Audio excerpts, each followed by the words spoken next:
Boston Whaler have just launched their new 360 Outrage. Boston Whaler, as far as looks, quality, and the usual bulletproof build you expect from Boston Whaler. But this new boat features a plethora of new technologies, and it marks a new era for Boston Whaler.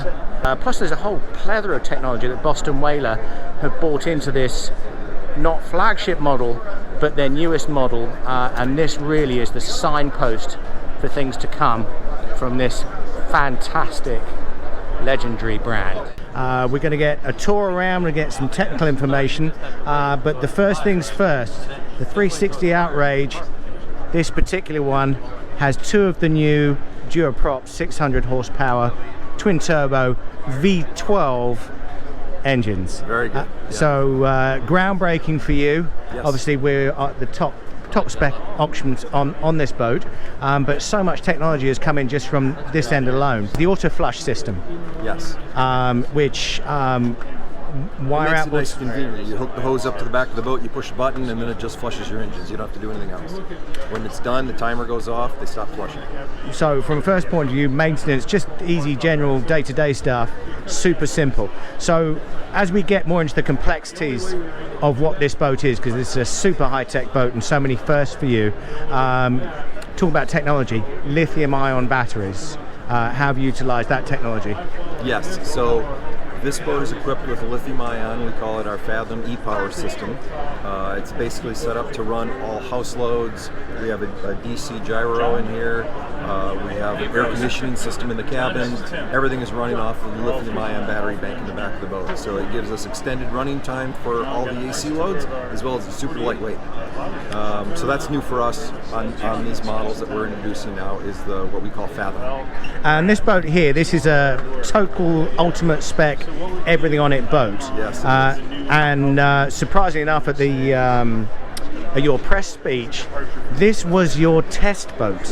Yes. This boat has seen hundreds and hundreds of hours offshore, getting the daylight speed out of it, because that's part of our endurance plan, to make sure that all the hardtop structure, all these welds, everything associated with the way the boat holds together, we beat the daylights out of it. And if we crack something, then we figure out where we went wrong, fix it, and rerun tests.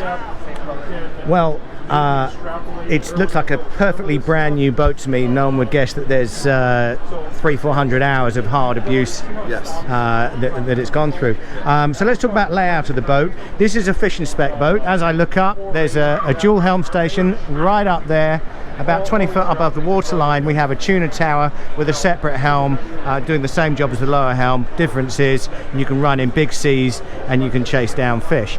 Looking at this aft section, so a working space for a fishing boat. This the aft section cleans up, folds up. This can go out of the way, disappear, so that you got full access to the transom, to your live well for fishing. You can spec the boat to be more entertaining, where we'll take the back end of the boat, put a accordion countertop back here with a grill, a smaller live well, so you can option it up that way. Nice storage underneath the area here for a cockpit table. It's built into the hatch, so dedicated storage for there. You've got fish boxes, insulated fish boxes on both sides of the cockpit here, as well as the aft-facing seat. So what's nice here is, if you're not sitting and you need to bait prep, or you want to do some entertaining, flip this out. You've got your table. When you're done, it folds away, and now it converts into a nice seat. Storage underneath as well. Center access to the upper station, so nice and easy to get to the upper station from the back of the boat. As well as this one is equipped with a shade that will extend out and cover the whole back of the cockpit, giving you a nice sun protection. So this really is a dual role boat. I mean, it's initially, yeah, from what I can see, it looks like pure fishing boat. We've got outriggers, obviously this upper helm station, just rod storage or rod holders everywhere, aft, midships, along with the usual cup holders. But she's quite a luxury finished boat, so really should make a beautiful cruiser as well. Yes. Can we look at the helm? You put so much automation into this boat. So just moving up to the helm, Aside from it being a great radar, chart plotter, navigation system, we've got dual 19-inch Simrads on here. They're one of our integration partners, so we develop stereo user interface with JL audio, so we've got the JL knobs here with quick access to it. The boat has a digital signal processor tuned sound system, so we set up microphones all around the boat, put all kinds of acoustic tuning to it to dial in every one of the speakers so that you have optimal sound. As well as this has all your information at your fingertips for your lighting.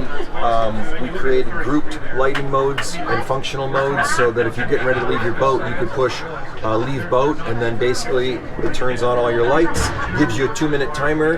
By the time you're to the car and you got your bags with you, everything shuts down all automatically, so you don't have to go through a big process.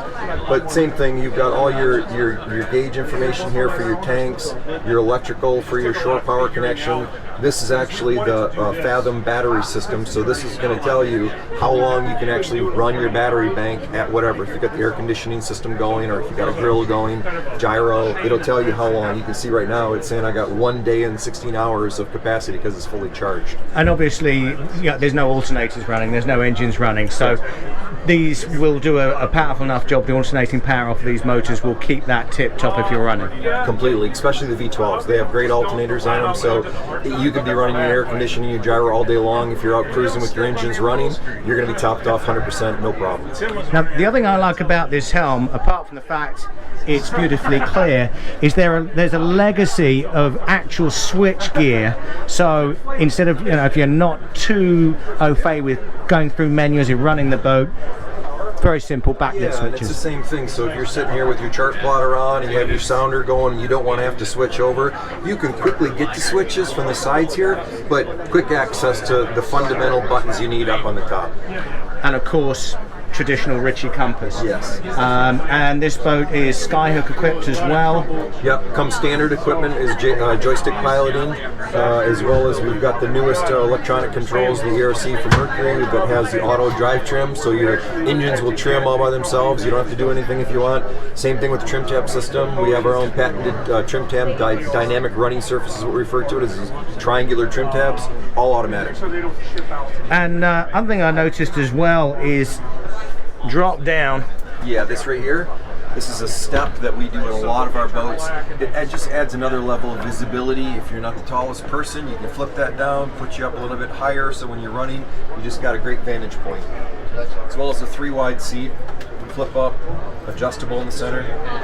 And just a really thorough, fine job. Very simple, beautifully laid out. Storage on the side pockets here.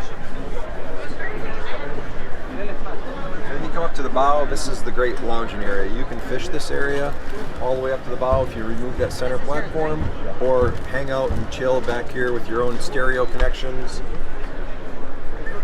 If you got a number of people cruising, flip up the backrest so that you can just all sit forward while you're out running.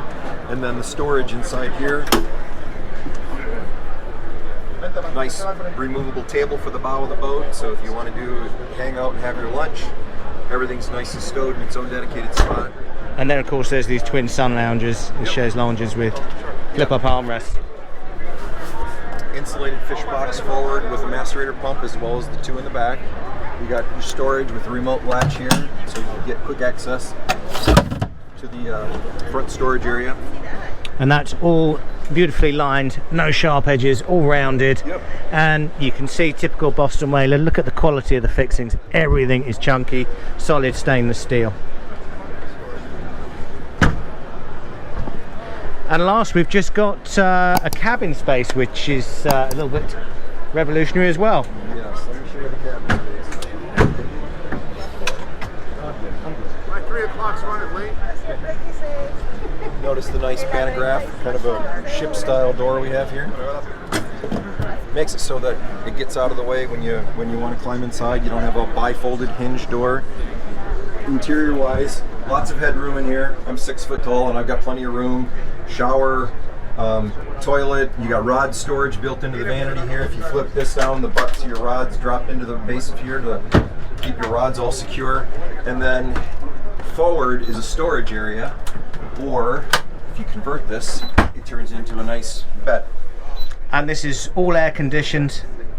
Yep. air conditioned, sound system, you're all set in here. And running off lithium-ion batteries, silent as well. Yes, very silent.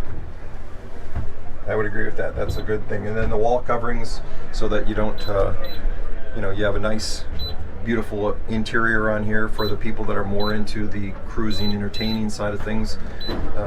So the boat's set up so that you can fish it hard, even the way this one is, and have all the creature comforts and amenities, you know, for the wife and the kids and anybody else that wants to just hang out. All in a 36-foot package. All in a 36-foot package, yes. Phenomenal job. That's amazing. Thank you very much for the time and the You're tour. very welcome. Thank you.